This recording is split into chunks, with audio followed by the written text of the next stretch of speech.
This daily dose is brought to you by Pirate.Black. Ah! Well, we warned you it was coming. We've been warning you, I think, for a couple of months that it's been coming. The attack on your bank account, have we not, on this show? Oh, yes. And here is the World Economic Forum. Here they are. They're launching a new phase in the consolidation of power. It is literally like a teaser trailer for what they're about to do to us. It's really, really troubling, which is to take away your ability to pay for things using government currency. They've already been laying the groundwork for this during COVID, right? During COVID. Remember when they told us that you should stay away from cash? They told us this. They told us because COVID could live on the surface of cash. Watch this. Well, health experts say the coronavirus can live on surfaces like cash for up to 10 days. That has many people worried about shopping and other everyday tasks. Yeah, everyone's worried about this. Is that only the bills or coins as well? Oh, everything. Don't touch any cash. It could have viruses all over it. I mean, this is the kind of stuff. I mean, it's... And what's so sad is there's people at home like going, oh, honey, we can't do it. Yeah, we can't touch the cash anymore. We can't. And they're like listening to these people. This is how the propaganda rolls out to people. This is what makes me really upset. I think one of the things that really makes me upset about it is how they prey on people who are just trying to like live their lives, and they take advantage of those people. Right? They'll put out news reports. They put all this spin, how you need to do this to protect your community. This is how you're going to protect your community by not touching cash and coins. And that's how you'll stay safe. Right. And then people do it. How many people here watching us right now actually believe that crap when it was rolled out? I mean, for like a brief second, I was like, wait a minute. Well, I can't use cash because it has COVID on it? Really? Now, Starbucks, you've heard this story, maybe. Starbucks going cashless. So this popped up a few weeks ago, and it's amazing. You know, here's a sign in Starbucks, a number of different Starbucks. We're going cashless. Starting October 1st, we'll only be accepting card, contactless, and Starbucks and rewards payments. Dear customers, this location is testing a cashless concept. Here's another one. Currently not accepting cash as a form of payment. No more cash, right? If you have any questions, call a barista or call our 800 number. Here's another one. We're going cashless at this Starbucks from October 1st. And a lot of these were popping up all over the place. And then, so Starbucks had to respond. Like, well, no, it's not. A bunch of fact check articles come out because, you know, they always want to make sure that they're taking care of us, right? So these fact check articles are garbage because they're like, well, it's not true. Yeah, in a way it is. A lot of Starbucks locations are going cashless, but these aren't the corporate Starbucks locations. These are the independent operators of Starbucks. Who the hell cares? I don't know. Right? I mean, okay, it's not the ones that are owned by like corporate headquarters. It doesn't matter, right? It's still a policy at your store, and it's a Starbucks store. And this is happening at store after store after store. And a few months ago, the International Monetary Fund and 10 member countries decided to take part in what would seem like ridiculous, but it actually happened, a cyber attack on the global financial system. Here they did. The EMF and the IMF and 10 countries simulated a cyber attack on the global financial system. It's sort of like a war games. Among the war games, if you read the text of this, the simulated war game, as Israel's finance ministry calls it, and planned over the past year, evolved over 10 days, with sensitive data emerging on the dark web. The simulation also used fake news reports that in the scenario caused chaos in global markets and a run on banks. The simulation, likely caused by what officials called sophisticated players, featured several types of attacks that impacted global foreign exchange and bond markets, liquidity, integrity of data, and transactions between importers and exporters. These events are creating havoc in the financial markets, said a narrator of a film shown to the participants as part of the simulation. Okay. These events are creating havoc in the financial markets. Well, don't we have to, though? Like, if we're going to move to a cashless society and we want to depend on Bitcoin and stuff and kind of like change the structure so they're not printing money and all this other stuff, don't we have to move in this direction? Like, I understand the danger because that means that the government's probably going to have some kind of cryptocurrency or digital currency that they can control. But doesn't that also open it up for us to actually have more control? Like, if we have money sitting in the bank, does the bank consider that cash or is that digital until we pull it out as cash? No, it's digital. And here's the problem, right? So I've come around on this. I mean, I've definitely evolved on my point of view on this. And my point of view is like, so it was in my head a number of years ago, cash is trash, right? Cash is trash. And the reason I say that, not because COVID lives on it, but because if you've got, $10 in a savings account in the United States, that money is losing value every day against inflation, right? Because the 0.01% interest that you're getting on that in that interest-bearing savings account, Yes, because it's not a performing asset, but is losing value up against inflation. Yes. So when I say cash is trash, that's what I mean. Like if your future of your family is tied to money in a savings account at a Bank of America branch, you need to get your head examined. That is going to lose value. And I thought, okay, well, maybe it makes a lot of sense to have a digital currency. And I've evolved on that too. No, because what it is it's power in the hands of these few global elites. It's their power control. When you control the money supply and the food supply, you control everything. Well, Bitcoin isn't, but now that the governments have decided to launch their own cryptocurrency, it will mimic the same problems. Right. And they're going to clamp down on cryptocurrency. So they're going after. The governments have decided not to allow that because there is a finite number of Bitcoin that can 21 million. That can be mined, and Right. the same with other cryptocurrencies. And because they can't get in there and verify the blockchain in order to tax profits, and they can't find who owns it. So these are all things that the government absolutely wants to be able to do as part of our social contract. So they won't allow it, right? So what happens if you can't access your money? I mean, we have to imagine, we recently saw what happens to, like, in Greece, in Afghanistan, and most recently in Lebanon, where a man went into a bank branch to get his money and he was told that he couldn't get it. And what did he do? He brought a gun back. He's like, I want my money back. I want to take care of my family. And then became a national hero. Right. Because there wasn't the money in the banks. They had a 40% inflation rate. Yeah. Right.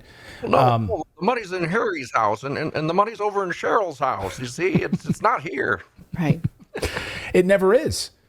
It's never in the bank, right? That's the great. No, in the great fact, problem here. It used to be that the bank had to keep at least 10% of all deposits in the bank and then lend out 90%.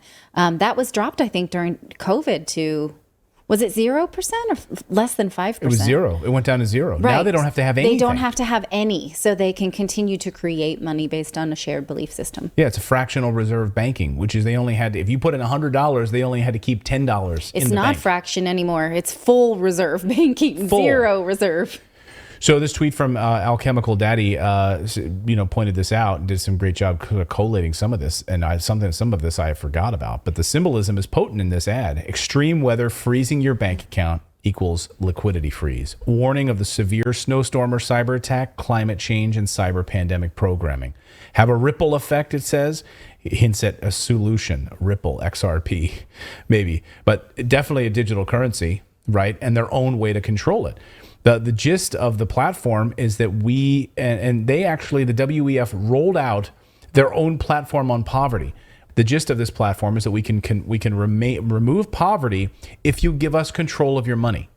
If you give us control of your money. Don't use cash.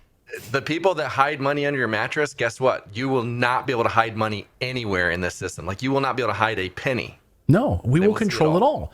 We don't want you to have any, you're going to go to a garage sale on the weekend.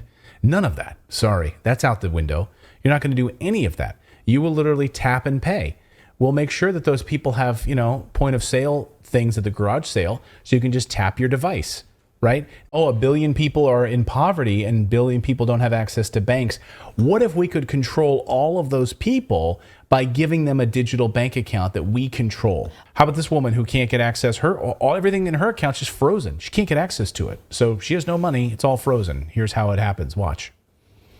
It was a disastrous deep freeze that lasted more than half a year. A New Jersey healthcare worker's bank account inexplicably frozen. All of the money she had in the world suddenly out of her grasp. She was near the breaking point until a friend gave what she calls the best advice. Call Nina Pineda and get 7 on her side.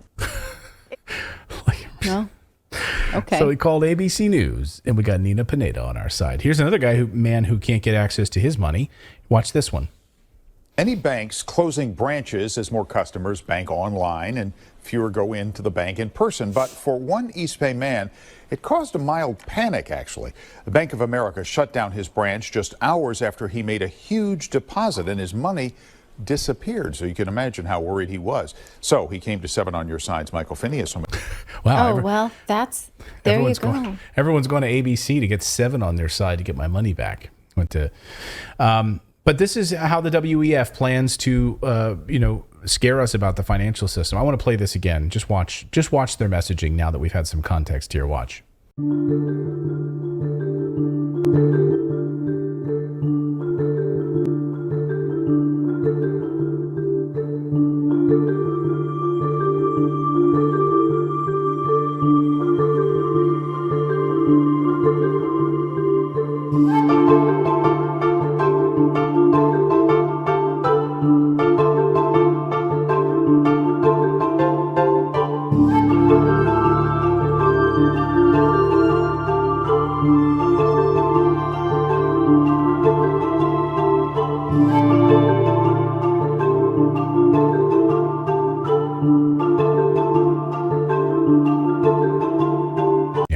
So we got to make sure we're taken care of at the World Economic Forum. We'll take care of you. Be prepared because we want to install a universal digital currency that we will control. Absolutely.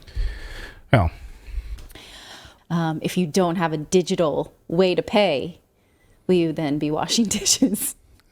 Right? I guess. And can you wash them digitally? It's amazing to think where we would have a totally cashless, no government currency. There would be no, there'd be no EU, there would be no pound, there would be no ruble. But the government's main line against Bitcoin was that it was too complicated for the average person. But then this form of a cashless society isn't. It sort of breaks apart that argument. Right. And again, I was sort of on the side of, okay, I see this during a disaster, right? Here's the idea that we're going to create a digital currency that in the case of a disaster and your bank is closed because of a hurricane, right? Your town is destroyed. Well, how are you going to get money for basic items, right? If you have no access to your money, you can't go to an ATM, you can't do any of that. What we will do in the form of an emergency is we will then make deposits into your digital wallet. The government controlled Jerome Powell central bank digital wallet. And then you'll be able to use that. Now I've got a few, okay, great, stimulus money is here, boom, I'm good to go. I saw the merit in that.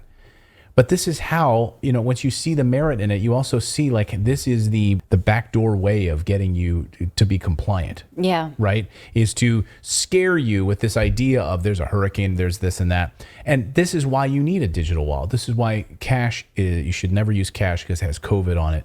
And we will control everything you need from now on. Yes, but then they are the beneficiaries of pro-crypto research, right? Yes, that's a great way. It's safe. We can simulate the blockchain. You guys are all on board with it, but let us control it. Right. Yeah. Forget Bitcoin. We'll control our own digital currency. Go ahead, David. Well, I was just going to say, this is think about if they have an argument about your taxes and you don't figure them out right. And they're like, oh, no, you owe this. And no, I have an accountant or I have a lawyer that's figuring this out. And they just shut off your money. They'll just shut it off. This is what Elizabeth Warren wants to do, is create a federally run H&R Block type system that calculates what you pay and then takes it from you immediately. Whereas with H&R Block, you can say, I don't think that deduction was taken right. I want to ask an expert about this, or I want to move this. No. With the federal system, if Liz Warren gets her way, it will be federally run.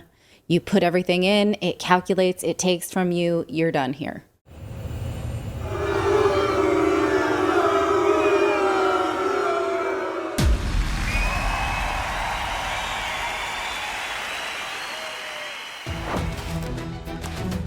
Follow the treasure to pirate.black, because financial privacy today is freedom tomorrow.